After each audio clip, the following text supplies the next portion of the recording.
ka na ikay mawiwili. So mga par, binansagan nga po ng most popular boxer ngayon, ang WBC Super Lightweight Interim Champion na si Isaac Pitbull Cruz. Matapos ang naging laban nito kontra kay Lamontroch Jr. Kung saan mga idol ayon sa report, halos na sold out daw ang ticket ng venue sa laban ni Pitbull. At karamihan daw sa mga live audience, mga avid fans talaga ni Pitbull Cruz. Kung tutusin mga idol, hindi ganun kasulid ang undercard ni Pitbull, pero nagawa pa rin nito punuin ng live audience ang venue. Kaya marami talaga ang mga boxing fans ang nagsasabi mga idol na si Pitbull na daw ang sumunod sa yapak ng 20th centuries ng mga fighter na sina Eric Morales, Marquez, Barrera at Manny Pacquiao. At si Pitbull na ngayon ang most popular boxer sa ngayong generation. Para kasi sa mga boxing fans, hindi daw talaga sayang ang pera nila at oras basta si Pitbull ang lumalaban sa bakbakan, dahil siguradong digmaan talaga mangyayari sa bakbakan kung saan dito nga sumikat si Pacman at mga Mexican fighter. Walang ibang karesma na dala sa katawan, tanging tapang lang talaga pagdating sa ibabaw ng boxing ring. Kagaya na lang ni Pacman mga idol,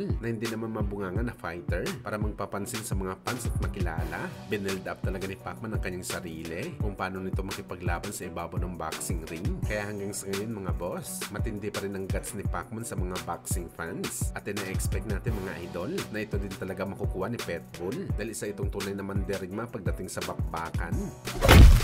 Samantala speaking kay Pitbull mga idol, bukod nga po sa bansag sa kanya na most popular boxer ngayon, pinangalanan din si Pitbull mga idol na isang handbreaker. Ito dahil dalawang kamao nila Montroch ang na-injury sa kanilang bakbakan, kung saan ospital pang inabot ni Roach. Pinagamot niya ang kanyang kamay mga idol dahil sa pinsala nito na tinamo niya kay Pitbull. Sa mga hindi po kasi nakakaalam mga idol, sa naging laban ni Pitbull kay Gervonta Tank Davis, binigyan din nito ng injury ang kamay ni Davis sa bakbakan. Nakakatawa lang talaga mga idol, imbis na pa nga o di kaya ribs ang ma-injury kay Pitbull dahil siya itong sinusuntok, kaya ang mga kamao pa ng kalaban nito ang na-injury. Hindi kanaya ng kamay ni Davis at Roach, ang tigas ng panga at ribs ni Pitbull. Parang gawa sa bakal ang buto ni Pitbull mga idol, hindi natitibag kahit anong suntok. Kaya napapaisip talaga tayo mga boss, kung si Shakur Stevenson ang makalaban ni Pitbull, ano kaya mangyayari sa kamay nito mga idol? Lalo pa babasagin ang kamay nito, baka lumabas na ang buto ni Shakur sa kanyang kamao sa tigas ng katawan ng Mexican superstar.